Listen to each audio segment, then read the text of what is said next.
So that's going live now.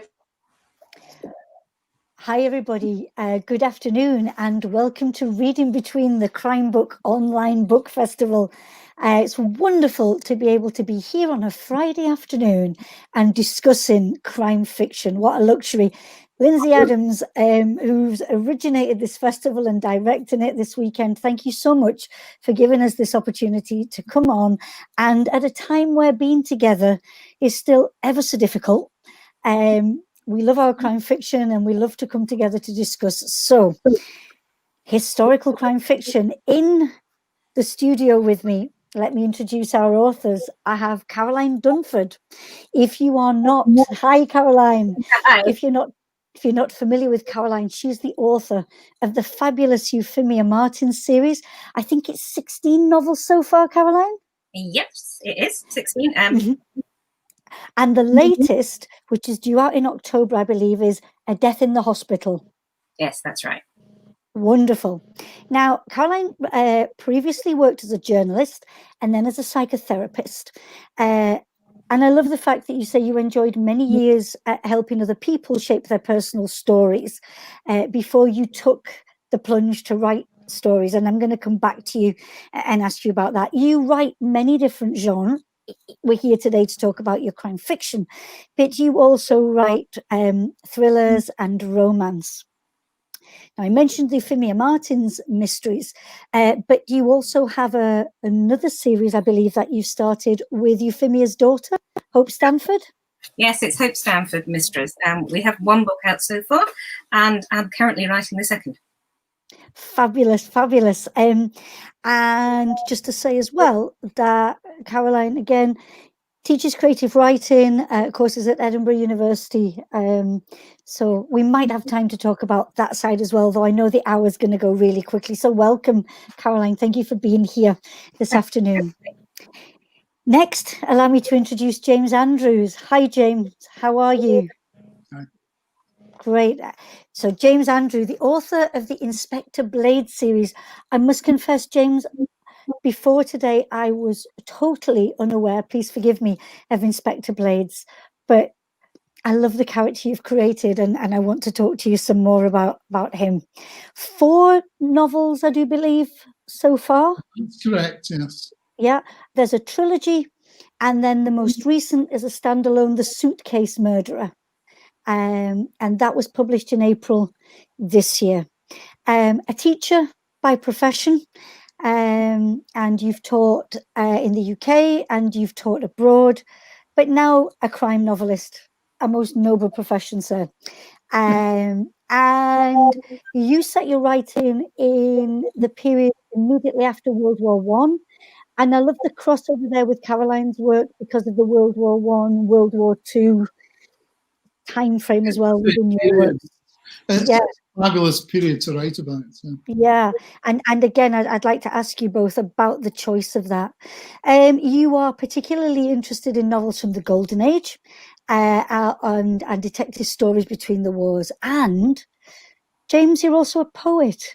And at another point, I hope we get a chance to hear some of your poetry.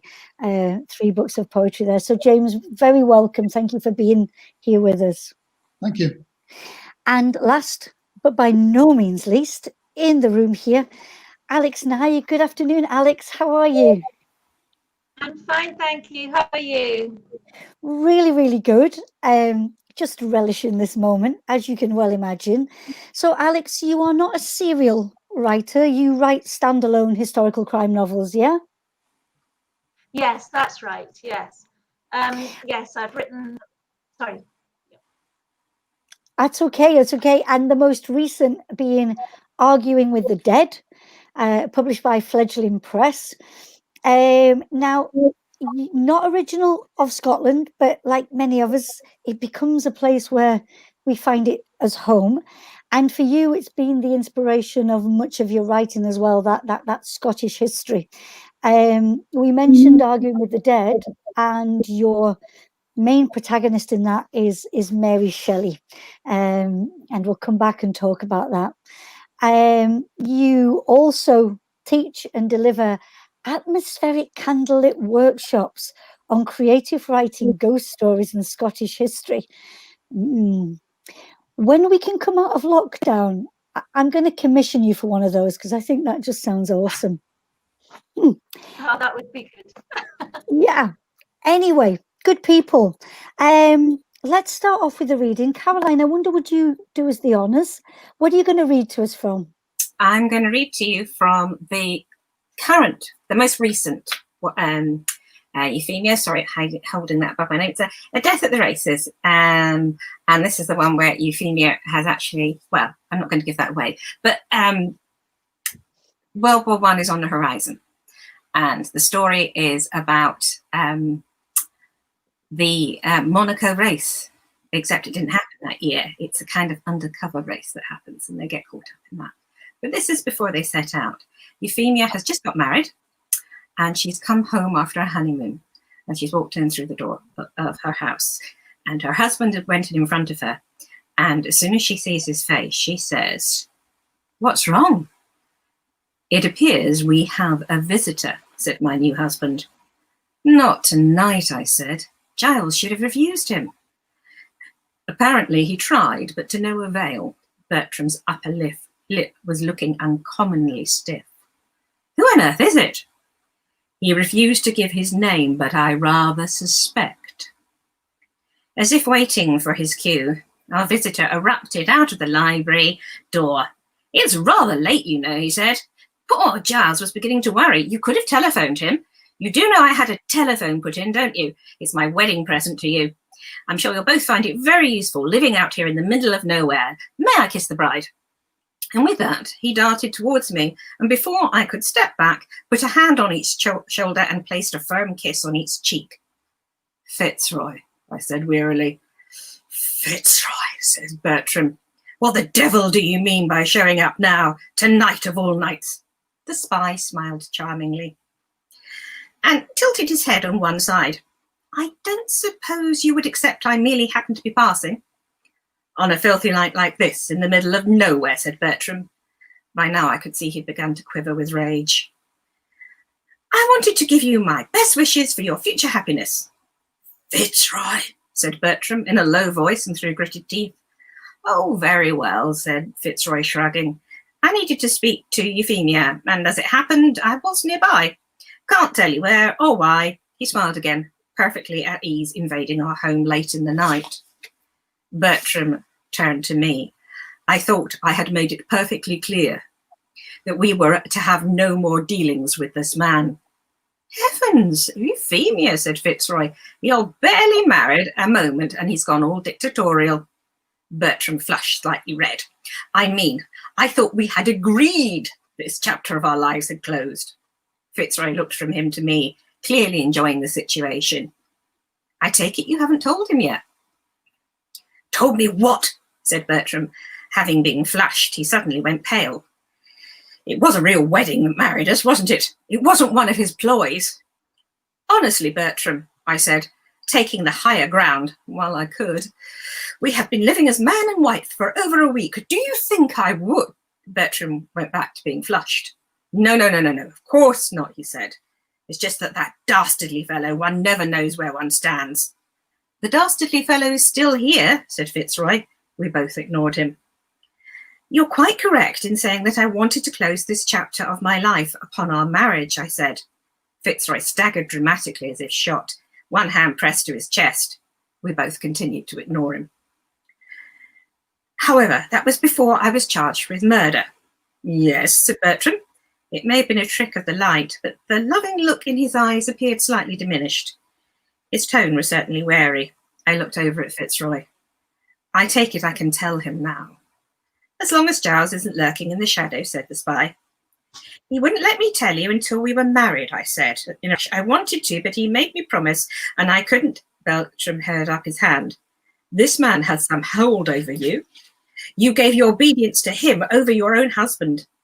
"Oh, no," said Fitzroy. "She's never been obedient with me. Reluctantly compliant, aggressively acquiescent, contemptuous. Which is the best applied, Euphemia?" "If you could stop enjoying yourself for a minute and let me explain," I said. "Go back into the library. I wish to speak to my husband alone." Fitzroy gave a mock bow. Then he threw me a wink behind Bertram's back that I interpreted as a sign he would be listening in. "So," said Bertram as the door closed behind the spy. I sighed. "So when I was arrested for murder, Fitzroy offered me 2 ways out of the mess. One was to flee abroad." "What?" exploded Bertram. "Oh, not like that," I said. "He doesn't think of me in any romantic way. I'm just useful to him, that's all." "How?" "As an asset," I said. "Nothing more. Or it was nothing more. Euphemia, if you don't stop prevaricating and spit it out, I swear I will take that umbrella over there and go into the library and thrash that man." I could almost hear the eavesdropper thinking, "You can try." "I joined the intelligence service," I said, "as an agent of the Crown. I'm only allowed to tell one person, and Fitzroy said I kept almost getting married, so I shouldn't tell you until after we were. I agreed, although I'd rather not tell you at all." "Is that all?" said Bertram. "What do you mean?" "You're a spy now. It always seemed to me you were doing the lion's share of the work whenever we were involved with him. I can't see how this would be different." "I took an oath," I said, "to protect king and country." "Well, of course, I'd expect nothing less of you. We've both tried to do our bit." "You don't understand. He's my superior now." Bertram looked at me blankly. "I have to follow his orders." At that point, he strode over to the stand and lifted the umbrella. "Thinks he can order my wife about? Well, I damn well show him." I put out a hand to stop him. "But he can. That was my Faustian bargain. It was the only way he could legally get me out of custody." Bertram paused. "Since when has obeying the law mattered to that man?" "I was publicly accused of murder. Short of spiriting me out of the country, there was nothing he could do to save me from being hanged. The evidence, although largely circumstantial, was compelling enough for most juries." I'll stop there. Caroline, thank you so much for your reading. Thank you for transporting us to another place and time. And yet, with a character that you've created that is, she's a woman after my own heart. I admire the way she just stands up to that that sandwich, shall we say, there, of men vying to dominate her, and it's just not happening. I'll come back to you a little bit later on to ask you some more, but I wondered, James, could you set us off? We'll start talking about our journey into becoming the writers that we are and how it is that we are here today. So James, how did you start off, and did you begin as a crime writer? Were you writing something else? What was the journey? How's it been for you? Well, it's been a long, convoluted journey, really. Well, I've always written poetry, short stories, and now novels. I did a creative writing degree at St Andrews University, and Alice Thompson was my tutor. And St Andrews University is a sort of very highbrow sort of place, so I was sitting there writing highbrow sort of stuff, and Alice had to read it, and she was sitting there reading it, and you could see her eyes sort of slowly glazing over, and until they were almost completely glazed over. Then she seemed to wake up, and she said, "Why don't you put a dead body in it?" So I've done that ever since. Excellent. I like her advice to you, because it's obviously worked, yeah. Yes, it has. But you never set off thinking of yourself as, I want to write crime fiction.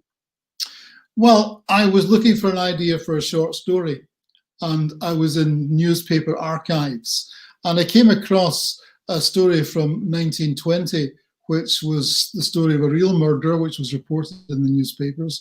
And I read more about that, and I got hold of the inquest, and I got hold of the trial notes, and it seemed to me that what was most interesting about it, as much as the characters involved, was the way they set about trying to prove anything in the 1920s. And I could see, yes, this trial that I was reading up on, yes, all right, these two men did the murder, but when you looked at the way they went about proving it, that could have gone seriously wrong. So that's where my first novel, The Body Under the Sands, came from. I put two young men in the same situation where they're accused of the murder of a young woman on the beach shortly after coming back from fighting in the trenches. And we know that one of them at least hasn't done it because he's the narrator, you know. So it became a how do you get out of this rather than a whodunit. Thank you so much. Thank you, James. Now, I know, Alex, I know that you have been writing since a very early age. I do believe that you won a competition when you were 16, and I'm quite sure that that fueled you to carry on. But at what point did you decide to be writing the kind of fiction that you're writing now? The kind of fiction that I'm writing now, well, I started off as a children's writer. I didn't know I was going to be a children's writer, but I lived, do you remember that awful winter of 1995? When there were terrible snowdrifts and -20 and all the rest of it. Well, I moved up from London that winter, and when my son was a year old, and I moved to a very remote cottage on Sheriffmuir, near Dunblane, where I live now. I still live there. And that was my move to Scotland, and it was the worst winter ever. And we were cut off for about, I don't know, weeks on end, without electricity. There were no mobile phones, you know, all sorts of things happened. And it was very dramatic, living next door to this huge house with a sort of round white tower. And I didn't know at that point that I would write children's novels or ghost stories. But after I left there, and I moved down into Dunblane, I missed it so much that I used to sit at the kitchen table and see the house peeping between the trees. And I started writing my first book, which was a novel for children called Chill, published by Floris Books. And it just turned into a ghost story set in a bitter winter with, you know, a weeping woman, a ghost in it. And it was, so I suppose it was what started me off writing those books. Those kinds of books, you know, because there are often ghosts in all my novels, even the novels for adults as well, the historical novels. And it was that atmosphere and the Scottish landscape, the Scottish history as well, which I've always been fascinated by. And as well as that, I have to say, you know, the film The Others. Well, I went to see that film, and round about just before I started writing Chill, and I thought, I want to write a novel set in an old house, you know, where, you know, nothing is quite what it seems. And it made me realize that you could actually do this, that ghost stories could be written now, you know, rather than just MMR James or whatever, that you could do that now. So I suppose that's what set me off writing the kind of books that I do. And yeah, and the historical aspect, I always was fascinated by that. I lived in Edinburgh when I was about 23 or 4, and I wrote about Mary Queen of Scots. And I spent 2 years obsessively, as you do when you're young, when you haven't got much else to worry about. And, you know, I paced the streets, the cobbled streets, and visited all the settings and the scenes. And eventually, 20 years later, it turned into this, which is Yes, was published. Subliminal advertising. wonderful. Was published by Fledgling Press, and that was my first historical novel with Mary Queen of Scots. It does have a crime in it, obviously Darnley, you know. So Darnley was blown sky high, and by gunpowder, you know, and basically the murder in that is part of the crime that appears in this book. That's lovely, Alex. Thank you for taking us on that journey to now. And so, if I come back to Caroline, who set us off with that wonderful reading, Caroline, for you to be where you're at now with Euphemia and with her daughter, how did all this happen for you? very, very slowly. I always wrote. I always wanted to tell stories. And I found even when I was at primary school, I was most popular if I wrote or told stories. And people would come and sit with me in the playground in primary school, and I would tell a story and they would act it out as I was telling it. So I should have become a screenwriter so I could earn lots of money, but I didn't. I wanted to be a journalist, so I went off and studied creative English literature. I went on a long, really roundabout course, to be honest, and it was all about narrative. It was about other people's narrative, or it was about my narrative, and I think it was all about a journey about learning about stories. And then one night, I had a dream about my great-grandmother, who was a daughter of a very rich family and who fell out with her stepmother. And her father said to her, you either make it up with your stepmother or you leave. So she left. And she was a very, as I said, a very sort of upper class woman. So all she could do was either clean or become a prostitute. So she became a maid in a house and became very ill because, you know, she wasn't used to hard work at all. Fortunately, she met a tobacconist who had 13 children. But anyway, I was dreaming about her. They all survived as well. I was dreaming about her, and I woke up in the morning and I thought, I want to write about a woman who is from a sort of middle class family, but has higher connections and just is down on her luck, and to survive, she ends up going to work as a servant and existing between the upper class and the lower class, almost like a guide between those two worlds. Because in my stories, you know, sometimes they're all friends and it's all oh no, different worlds, different things to navigate. And she had an intelligent father, so he unfortunately educated her, which her mother said was intelligence upon a girl is about as much use as a pair of hooves. And Euphemia said, well, you wouldn't have to buy shoes then, would you? That didn't go down well at the time either. And I set it around World War I. It was always intended to go into World War I. And by the time we hit World War I, I knew that she was going to be working in secret ops and things like that. I've always been fascinated by World War I. I've written plays about it. I've read, well, I know we'll maybe talk about research later, but I've read an awful lot about it. And part of it is my grandfather was a great deal older than my grandmother on one side of the family, and he was in it. In fact, in the book that will come out in October, he was a spotter, and it starts off being all about spotters, except that he was gassed, and he did survive.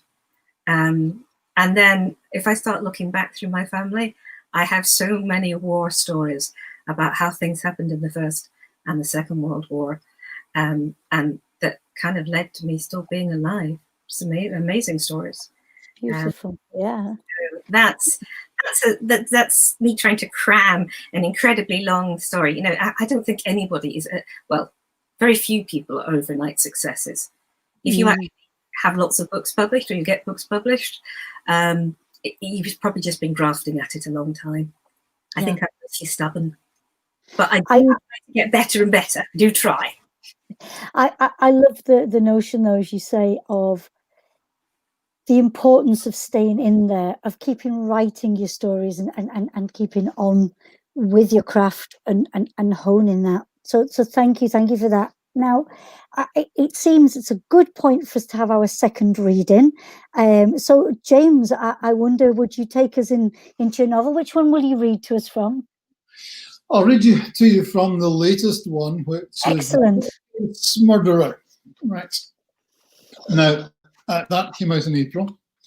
Now, as I've said, what fascinated me most about the period was the way they tried to prove someone's guilt, because they didn't have CCTV cameras. They didn't have, I mean, if when you look at the proof that was presented to courts, if there was blood, they could prove it was human blood, and that was it. You know, that's all they actually proved anyway. So What they did was they did a lot of knocking on doors and getting witness statements, placing people there. And the problem with witness statements is witnesses so often get things completely wrong. So, but what's relevant to this particular book is, apart from all that generally, is the Suitcase Murderer. At that time, if you wanted to convict someone of murder, you had to actually have a body. And what happens in this story is that a shop girl goes missing. And when they investigate the house and shop where she was living and working, there are some traces of blood, which does prove to be human blood, which doesn't really prove anything. But it's enough to get a proper search warrant. And when they dismantle the bath, they find more blood and they find some traces of human flesh as well. So they're pretty sure that there's something that's very bad, has gone very badly wrong here. But they really have to find the body. So they spend most of the novel looking for that, as well as interviewing various suspects. And this is part of the search for the body. As the search for the missing body had continued in Birtleby, the sky had turned into a mass of brooding clouds that unleashed rain with what felt like venom. Drains overloaded with pools of water stretching out from them, and water ran in rivers from gutters on roofs, all of which made the work increasingly arduous. Boots tramped through muddy puddles, rain dripped from helmets and found its way past coat collars, but constables still probed into backyards and through middens. For the moment, Blades was standing in his office with Peacock beside him, staring out at the weather. "That'll play havoc with any evidence they come across," he said. "It won't melt parts of a body," Peacock replied. "It'll destroy any other traces they might find beside it. We might not need anything else." Blades grunted in reply to that. Searches were still ongoing between Birtleby and Ramshead as well. Hopes had been raised by some bones, but they turned out to be animal. Constables had been drafted in from other areas, overtime rotas had been plundered, money had been borrowed from other budgets, and Blades could quite see why Moffat wanted a result or an end to all of this. The searchers' patience was being stretched, and tempers were fraying as eyes peered and sticks overturned. On top of everything else, newspaper reporters had started to turn up in unprecedented droves. The rain continued to thunder down as the weather and the mood grew gloomier. Then something was found, and Blades and Peacock were called out to inspect it. It had been discovered in a midden between two rows of workers' terraced cottages. Rubbish was brought here before being collected by town trucks. The place was a tumble of bags and bins, the detritus of every day.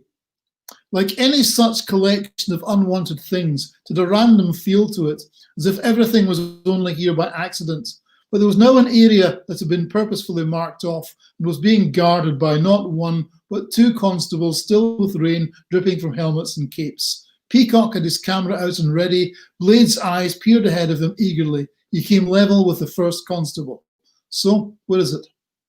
The constable pointed directly behind him.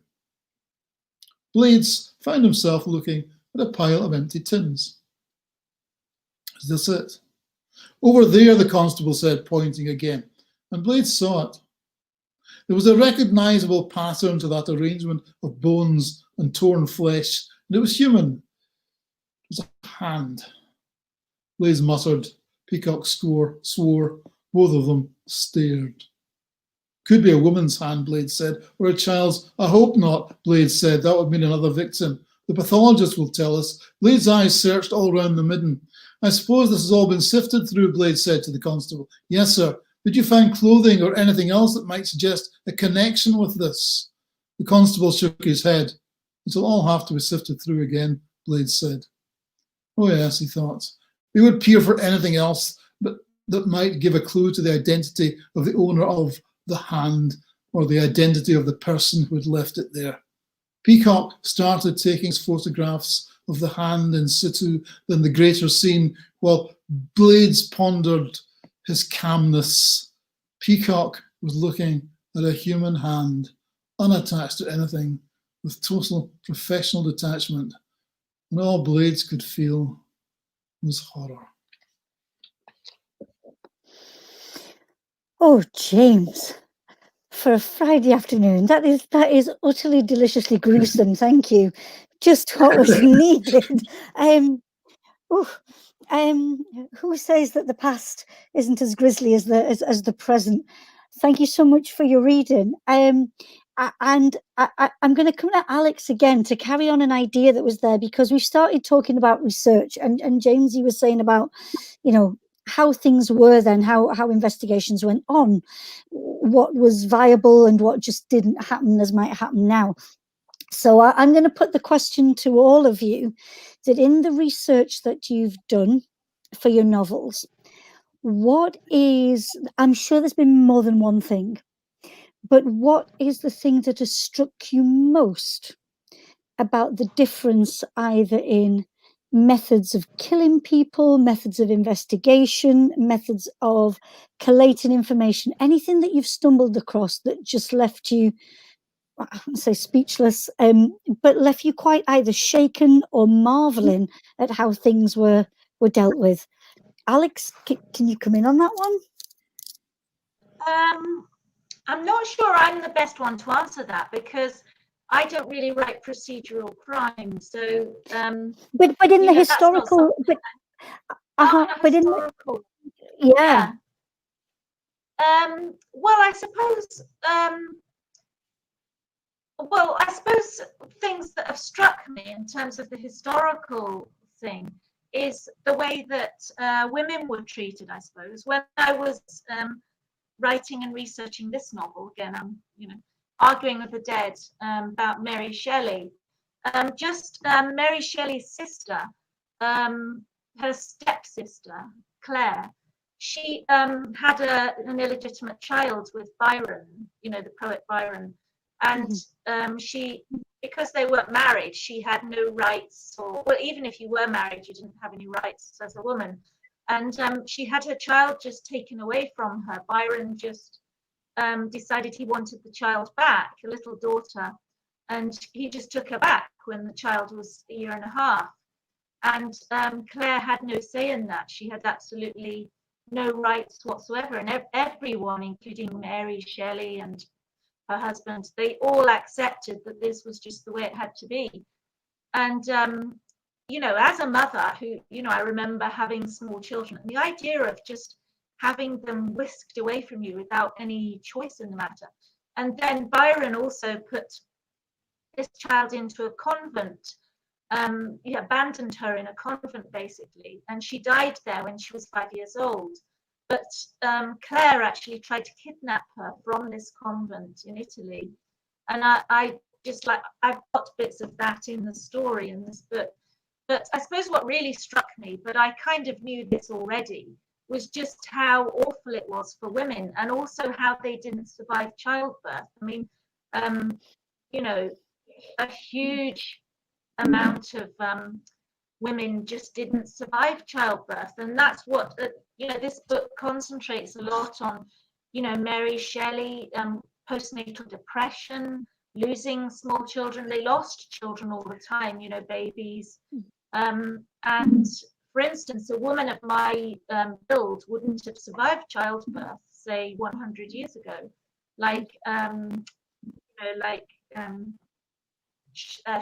Charlotte Bronte, Yes, didn't survive. Yeah. So just that struck me a lot, I suppose. And the other thing, lastly, that I find easier about historical fiction is the introduction of modern technology. Especially in children's books, I found it very hard at first to think, oh no, I've got to put modern technology in there, and yeah. So I think old-fashioned crime, like James was saying, setting it in the past, I think adds a lot more mystery to it. And sometimes in modern crime procedurals, that mystery can be taken away a bit. I suppose crime writers have to be careful of that. Yeah. Yeah. Alex, thank you for that. Caroline, for you in your travels as you've been researching, you know, a thing that's left you, oh wow, I never knew, or something that really altered the way that you were going to write a story once you came across the research? Okay, I can think of two things. One is something I'm thinking about for the future, and one is when I was writing about the wars. One of the things you do in wars is you create an awful lot of people that are able to kill. So instead of sort of having one or two people who might be potential murderers, it's going to be an awful lot of people that can be murderers. And then, because I'm really writing hope now, I'm almost finished this, I'm very much in World War II. And there was, you can actually still see black and white movies of this if you search on the internet. Two soldiers, Fairbairn and Sykes, who developed a style of all-out fighting. The thing about that is that Fairbairn was tiny, and he has hardly any physical strength, and he'd learned gutter fighting in China, dealing in the police there. And he came up with a whole series of ways of attacking and defending, and all-out fighting, he called it. But he also wrote a book for women so that no woman should ever be bothered by anybody, which was, you know, I can't remember, Defense of Women, or how to deal with wandering hands and things like this. And there's one image of him in the film where he's this tiny little man, and he gets a big guy to come up, and the guy just, you know, puts his hands under his armpits and lifts him and puts him down. And then he says, you know, it's my turn. And a couple of minutes later, the guy's lying on the floor, the big guy. And you can buy these books now, and it's a distillation, and it was used in training the special operatives executive, who were the people who went undercover and worked with the resistance in World War II in France. And the idea that men could fight as well as women in this kind of thing was amazing. Not because I thought they couldn't, but that because it became such a common thing to train women at that time to fight in hand to hand or with knives. And I didn't know that. Wow. Yeah. And the thing is, I have got these books, and this stuff works. Why isn't every woman able to look after herself? Why are we doing this online? And I want to know how Caroline knows this works. That's what. Well, yes, God, I have to be really careful what I say. If you saw my search history, I'm always talking about, you know, if you cut this bit off, how long does it take for somebody to die? But I write a lot of fight scenes, and my partner and I used to do a lot of martial arts. So we actually embarrass our children terribly by acting out all our fight scenes to see if they're feasible. That's dedication. I love that. We don't actually hit one another or stab one another. I mean, No. he's not here, but he is still alive. He just doesn't go out a lot. That's what you say. Yeah. But that was one thing. Can I give you another one thing? Yes, go on, please do. Yeah. There was a guy called Dowding who nobody's really heard of, and he headed up the fighter pilot side of World War II. He actually won the Battle of Britain for us, but he's not remembered. He was the equivalent of Bomber Harris, but on the other side with Spitfires and everything. Because he started getting lots of reports from pilots. This is what people seem to think, because he got totally shunned in the end. And it was all about the fact that pilots kept seeing things on their planes, like little creatures pulling at bits of the planes. Now, he thought they were just tired at first. He didn't believe it at all. But after the war, he went and talked to the Luftwaffe, and it's a very long story. But eventually he compiles all these reports of how these pilots believed that there were things sabotaging their planes. And what really got him was that some of the planes, when they were on the ground, were found to have score marks along the sides. And the ground crew saw these. So that started him really thinking. So anyway, he put this all together and he presented it into what had been the War Office. And they never really talked to him again, and they shunned him, because they said he believed in fairies. Wow. And so he was such an important figure, and he's gone. And he's gone. Yeah. And he did so much to help Britain win that war. And he didn't say that he believed in fairies. He just said that lots of pilots are seeing these things. What is it? really just tried to compile the evidence. So and I'm not saying that was even true. I haven't done that much research, but I was just fascinated by his story and how somebody who'd done so much and been so brave could be just whitewashed out. Forgotten. Yeah. Yeah. Thank you, Caroline. Thank you. James, for you, in your research, what's left you thinking, oh wow, I never knew, or oof. Well, there was a lady in Broughty Ferry, I think it was 1912 or thereabouts, called Miss Jean Milne, and she was brutally murdered. And there were witness sightings of a young man in the gardens and around at the time. And several witnesses had seen this young man, and so they had the witness statements. And so they had the job of finding him. And what they did was they let different police stations have the description, and it was picked up by a police station in London. And they had somebody up for a crime which was totally unrelated who fitted the description. So what they did was they took all the witnesses down to London to look at this to look at the suspect. And in 1912, people didn't travel about very much, so it was a great thing to have a paid trip down to London, and they showed them the sites, put them up in a hotel. And they were so grateful for this that when they showed them the suspect, they all said, yeah, that's him. And they didn't say they were doing this in gratitude for the great trip, but that is actually what they did. And we know this because a detective, the poor man was taken up to Broughty Ferry and charged with murder. And another detective came along and investigated further.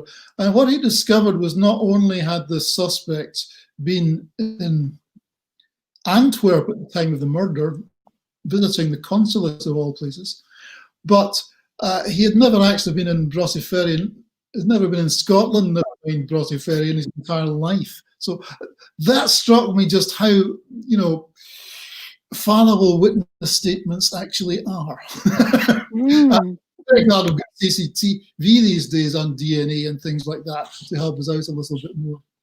Yeah, totally. Thank you, James. Thank you for that. Lindsay, we seem to have lost Alex. I hope she's all right, and I'm not sure whether she's trying to get back in again, but hopefully she can come back. While we're waiting for Alex to come back, I wanted to move on to the notion of place, location.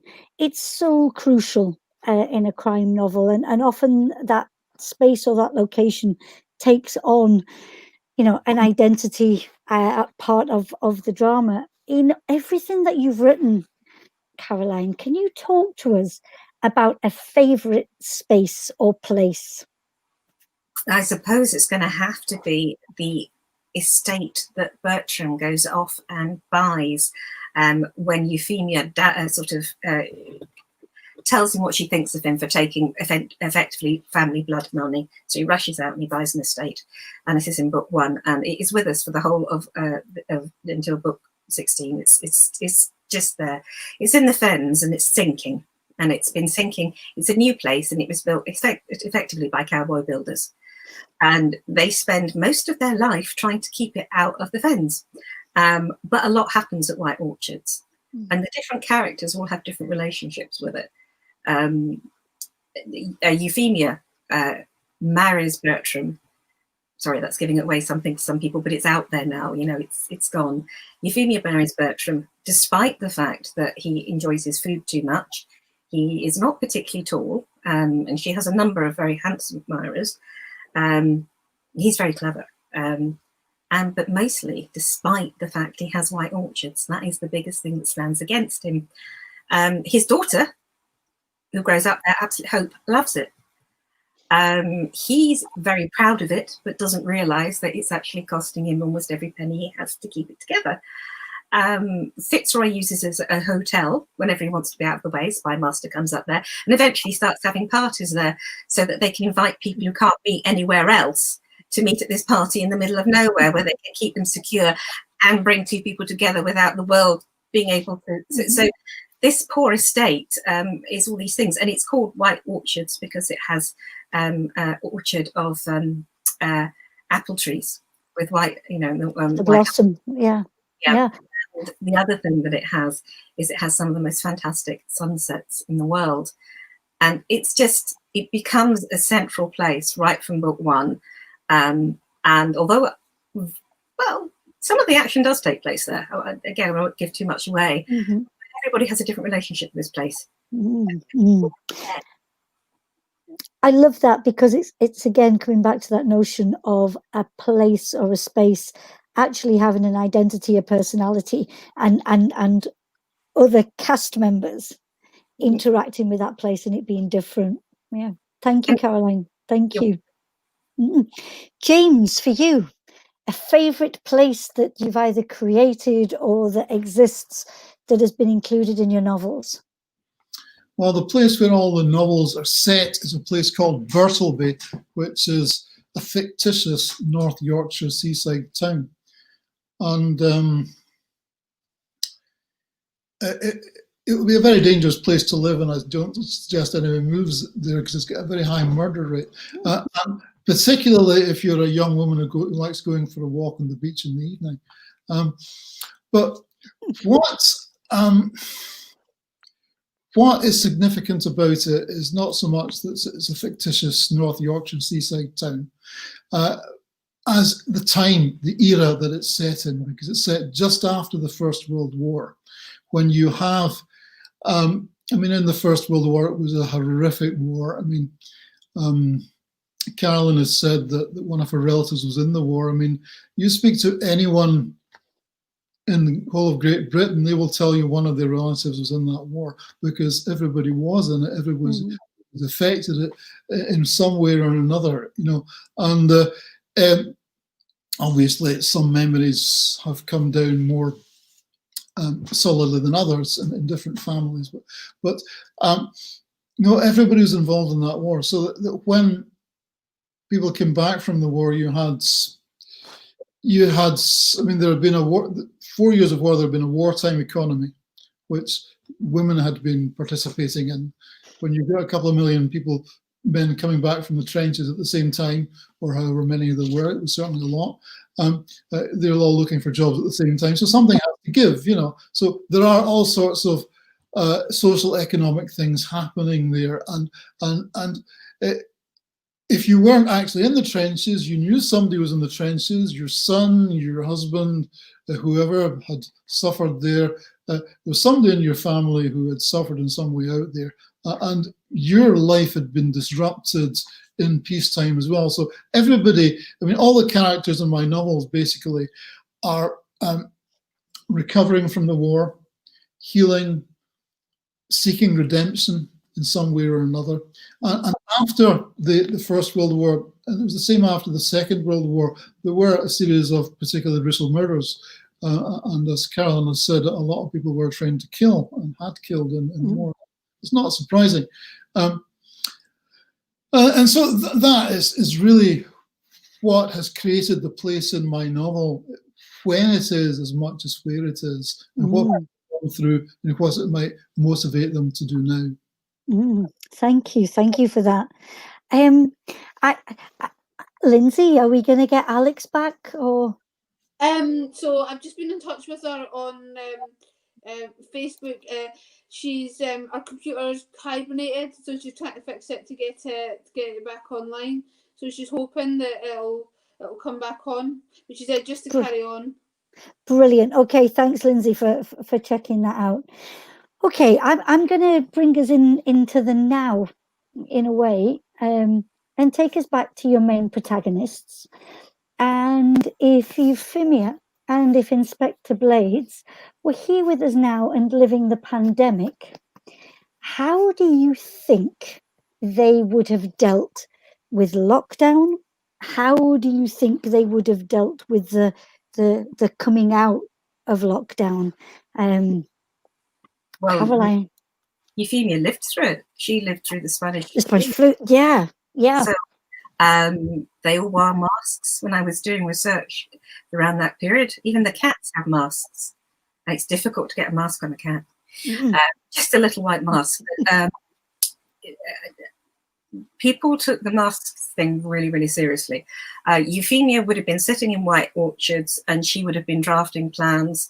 And because she has more and more involvement with hospitals, she would have been talking to people about making provision for hospitals. And they wouldn't have known about washing their hands. And you know why it was called Spanish flu, I take it. Was it not because the Spaniards were the ones that actually publicised what was happening?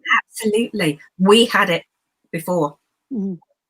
Yeah, absolutely. So it was a huge pandemic, and it really affected Britain. And yeah, she would just be trying to use her analysis skills, but staying put and keeping everybody in her family very close and watching over their estate. And probably worrying a lot, because obviously they had 2 waves as well. We don't know. Well, hopefully we won't have 2 waves. And the second wave was much, much more lethal. Yeah, she strikes me as the kind of person that I wish we did have around now, because you know, I think her message and her attitude would be very useful. She's a very peculiar concoction to create her to be the kind of independent, free-thinking, determined woman that she is. So I gave her a reason for being the way she is, but she would have been quite unusual at the time. Not so unusual in World War II, and then you were talking about it, because we're seeing these people, my characters, feature in World War I, and they're not the main characters in World War II, but they're still there. We have to remember that everybody went through World War I. An awful lot of them had to go through World War II. As well. Yeah. And to think he went through the Great War for nothing, or what felt like nothing. Yeah. Awful. Anyway, yes, to answer your question, yeah, Euphemia would be being very stern, very strict, and very much trying to help in any way she could without making things worse. I don't know what Fitzroy, the spy master, would be doing. Bertram would be having ideas and eating a lot of pie.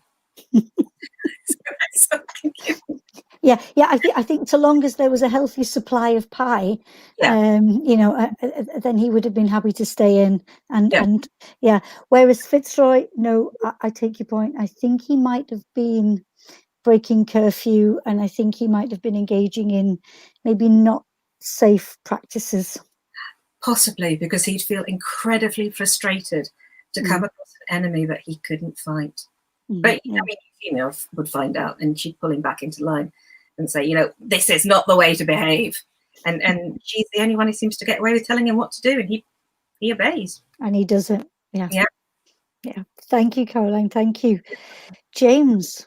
Inspector Blades, would he be good at this point in time, or would he just be so frustrated and lose it? Inspector Blades never loses it. No. He was an extremely dutiful person. He took his duties very seriously. He'd in the First World War, he'd wanted to fight at the front, and in the police force, according to the documents I read anyway, you were encouraged to go and fight in the front. You didn't actually have to. And Inspector Blade's wife, Jean, her brother was killed at the Somme, so she didn't want to lose her husband as well, so he did his duty at the front. So ever since then, he'd always regretted it, though, because he felt he didn't do his duty in the First World War. So ever since, he's gone out of his way to make sure that the world that he does well as a policeman and keeps the world safe. So no, he wouldn't lose it in this sort of situation. I don't know what he'd do. I mean, I feel sorry for policemen in lockdown, because they have to do so many unusual duties that basically they're not trained to do, and the law hasn't been explored before. So how and the application of it hasn't been explored before. So they're in lots of difficult situations. So I suppose he would just be doing what the rest of them have been doing, trying to muddle his way through and do his best for his community. Thank you, James. Now I'm thinking about again in your range of work, and I know this is a fine body that we're talking about here, and it may be a bit difficult to do this, but let's see if you can. If for a competition they said to you, you have to choose one scene that you've written, one scene that you are exceptionally proud of, or one scene that when you still go back to it, you get the goosebumps because you created something that was just like, how did I do that? Does something come to mind? Well, for me, the most compelling scene I've written is the prologue for The Body Under the Sands, the first one I wrote. And the reason for that is because you actually are in the mind of the killer, and it's written in second person, and it leads up to the murder. At the beginning of the scene, it doesn't feel as if it's leading up to a murder at all, and it sort of takes you by surprise. So when I've read this out to people at readings, you have to explain to them at the beginning, this is the murder, and you're in the mind of the murderer. Otherwise, it really takes them aback, and they're not expecting it. And yes, it's a bit chilling, that scene. I'm quite proud of that one. I'm also a bit ashamed of it as well. How so? How so? Well, to get into the mind of a murderer is an uncomfortable sort of thing. Really. Mm-hmm. He's totally off his head, you know. I mean, he really is. And James, we won't ask, did you conceive of that whilst totally off yours? Because that could... No, I deny this completely. Great, thank you. Caroline, have we given you time to consider? You saw my eyebrows going up behind my head, didn't you? I try to have moving scenes, or scenes that really, hit me in the gut at least once or twice, because I don't really like the term cozy crime. I know I write cozy crime, but what is a cozy murder? Give somebody a cup of tea and give them a blanket. It's very smart about this. But because there is other stories going on, it kind of fits that genre. I think something I was just writing in A Death at the Hospital that sticks with me at the moment. So this is in a Euphemia one. They have been setting up a hospital. It's a military hospital, and it's before it's before there's any really big engagements. So there's nothing more than I don't know, receiving stations in France. So the first wave of casualties you can't be dealt with. They had three methods of triage. One was, patch up, send out. The other was you patch up, send back to Britain to heal, and the third was make comfortable while you die. That was the triage at the centre. So they send these people back to the hospital that Euphemia's at, and there's been lots of bitterness and cliques and infighting, because the hospital is part military and part civilian, and it's not been going well. And then suddenly this flood of casualties with nurses who have been on the front line turn up. And you see very young men and older women coming in, and you see these girls who should be still probably in school, who have been looking after these men and sitting with them, and how they approach. And it changes the whole atmosphere of the book, and it changes the whole atmosphere, a whole way that people interact, because at least for that moment, their focus is on what these people have been through. And I like that scene. And I particularly like in that scene, Euphemia's with one young soldier who's in bits. He's just crying. He wants his mother, doesn't know what to do. And she doesn't know how to help him emotionally. And there's an orderly who comes by, and the orderly is a bit of a shady character. And he just lights a cigarette and says, "Here, mate, have some of this. You guys, aren't you great going out there doing that? I couldn't do that. I'm happy just being here." And he just talks over his tears and gives him a cigarette. And Euphemia just watches as the lad changes from being in bits to calming and smoking. And I like that scene. So beautiful. Yeah. Sorry, I was getting a bit emotional there. Yeah, it works. I am aware of time, which, as ever, is never on our side. So to round off our discussion together, I wonder, because we know what the latest novels are, But I wonder, what are you engaged with at the moment? What have you been beavering away with to be developing your writing? James, what's on the burner? It's a contemporary Scottish noir. Ooh, ooh. and so at the moment it's a bit of a splurge. So we'll see how I get on with it. I'll have more idea whether it works or not when I finish the first version of it. Does it have a title yet? No. No. Noir is the working title, Splurge. Thank you for that, Caroline.